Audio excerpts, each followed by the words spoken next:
So after blowing up the entire underground pig bunker, we now have to face Axel Gear, which is a pretty interesting boss, but I wouldn't say it's as good as previous straight-up fights with Axel, but this one is still alright. Basically, Axel just flies around because he can, even though that you can't, and all you have to do is just really have to get up to him and attack him. He'll do different attacks such as this sword beam, which is fairly easy to avoid. The only thing about this stage that's slightly annoying is that you can fall through those poles between the platforms and without grabbing onto it automatically. It's a little bit annoying.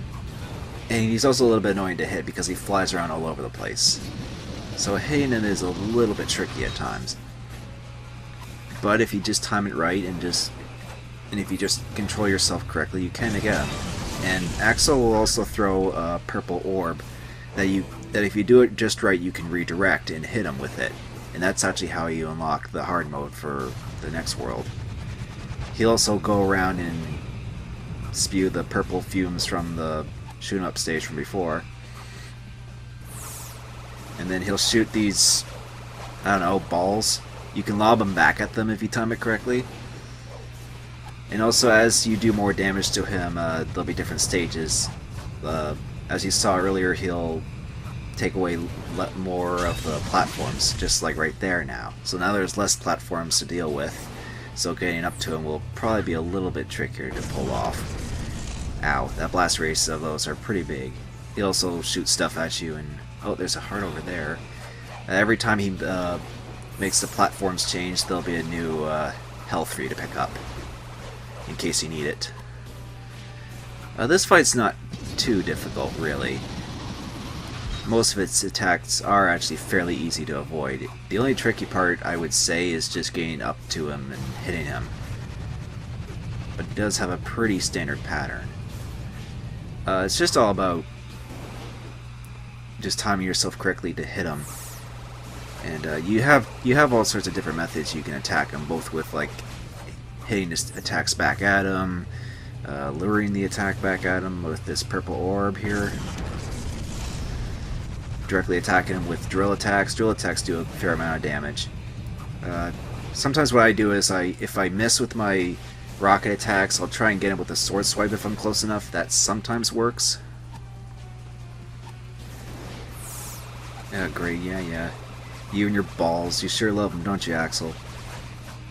So yeah, even after all these years, Axel's still a dick.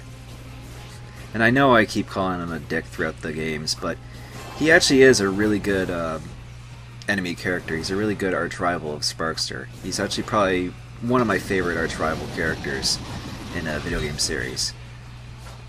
Just because he's just that good of a rival that you just want to like he has that smug attitude, and you just like you just want to defeat him and just say, take that, you smug asshole, you know.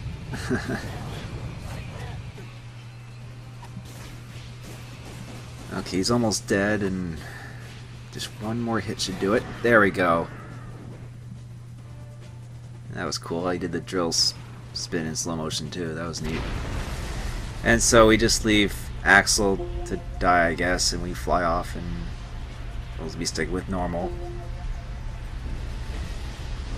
Of course, knowing Axel, he probably did get out in time, but I don't know if there'll ever be another Rocket Knight game after this, but who knows. So now that we completed that world, we move on to the last world, which is Sparkster going back to his city, which is now under siege by General Swinehart and all the pigs and stuff. But first we have to fly out of the still exploding bunker.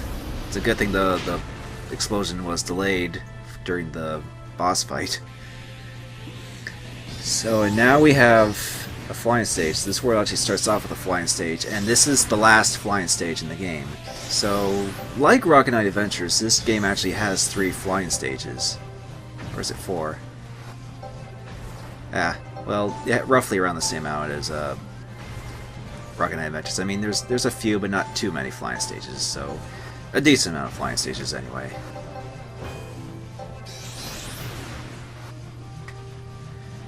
And this flying stage is the most difficult because you have these pig enemies, and they take a lot more hits. And there's also lots of bombs and things to deal with in this stage. So be prepared to take quite a few hits in this stage.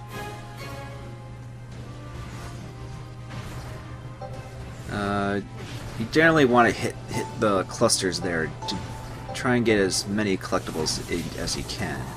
That is, if you're willing to get all the collectibles, of course. Ah, come here, you. Oh yeah, these things will also deploy shields. Your sword blasts can go right through them, though, thankfully.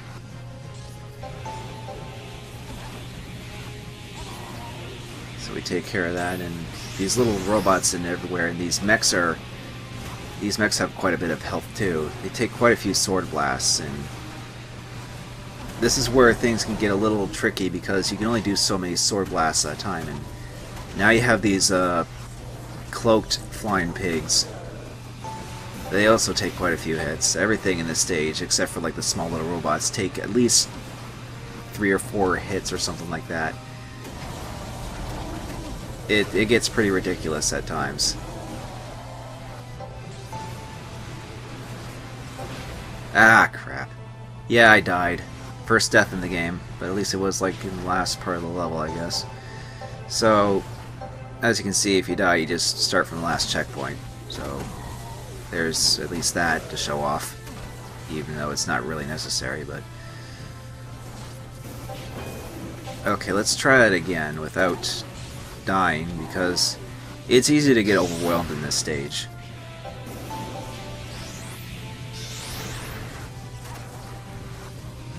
Ah. It's also annoying that these guys will actually, because this is an auto-scrolling stage, these guys will retreat if you don't kill them. Which, it's always a little bit annoying in games like that, because it's like, ah, oh, damn it, I wanted to kill you, you know?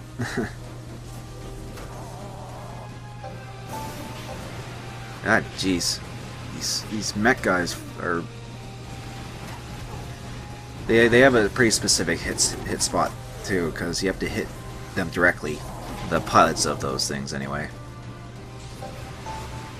Once again, I'm pretty low on health, so I'm trying just concentrating on just avoiding stuff rather than, you know, shooting everything. And at least we got another checkpoint. And good, there's some health. Ow. Of course, I get hit by a bomb too while I'm at it. So now we have these pig Zeppelins. I guess you could say they're lead, maybe? That's a bad joke, I'm sorry. That didn't even really work as a joke. It's like, they're made out of lead. Led Zeppelin, get it? Yeah.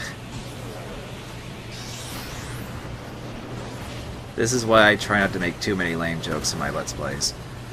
Because I know they're not going to be that good.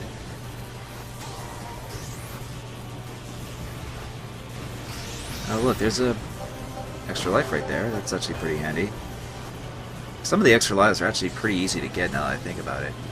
Although getting every single one is a little bit tricky. I mean, some of them are actually pretty well hidden. And of course, getting extra lives through getting every single gem is not as easy as you would think in some stages. Okay. Just go deeper and deeper into the fleet, I guess. There's more mechs, more missiles, more everything. Ah. Of course, these missile things have shields. That's always fun. Okay. Now we actually have to face off one of these Zeppelins. And, okay, nothing's really happening, and what do I do? Oh. Yeah, you pretty much just have to destroy that. And now we go inside one. We deal with a few regular enemies, and oh, crap, I'm getting swarmed by cloaked guys. Yeah, there's regular enemies on the ground, there's missile launchers, there's little robots. There's quite a few enemies, and Sword Blast will take care of the ground units fairly easily. Whoa. Watch out for these little guys. Okay, if it isn't obvious what you're supposed to do, you're supposed to destroy this, I guess, power core of the flagship Zeppelin, I'm guessing. This thing takes quite a bit of hits to destroy, but through persistence, we destroyed the one Zeppelin. Even though we passed several and didn't destroy them, but whatever, as long as we get the one, it'll be okay, right? It's like killing the hive mind of a swarm or something. So now we just have to get to the city and, well, free everyone from the pig oppression.